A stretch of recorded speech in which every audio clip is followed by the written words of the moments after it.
শনিবার সকাল 10টায় খুলনায় নির্বাচন অফিস এবং প্রশাসনের কর্মকর্তাদের সঙ্গে মতবিনিময় করেন প্রধান নির্বাচন কমিশনার এএমএম নাসির উদ্দিন। এর আগে সাংবাদিকদের সঙ্গে কথা বলেন তিনি।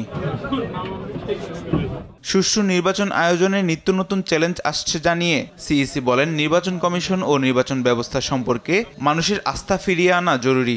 আমরা কোনো রাতের বেলায় কোনো কর্মকাণ্ড করতে চাই না, দিনের বেলায় সব কর্মকাণ্ড করে যাতে মানুষ এক স্বচ্ছতার সাথে যাতে কাজটা সমাধা করি।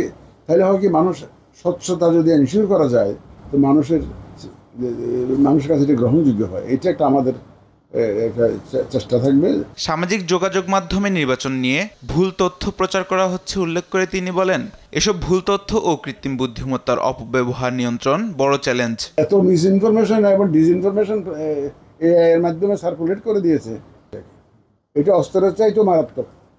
যে সোশ্যাল মিডিয়াতে যে অপপ্রচার হচ্ছে, অপতথ্য এবং ভুল তথ্য দেওয়া হয়, এই ব্যাপারে আপনারা একটু দয়া করে আমাদেরকে সাহায্য করুন, আপনাদের সহায়তা চাই। এদিকে আসন্ন নির্বাচনের জন্য স্থানীয় পর্যবেক্ষকদের 10 আগস্টের মধ্যে আবেদন জমা দিতে বিজ্ঞপ্তি জারি করেছে নির্বাচন কমিশন।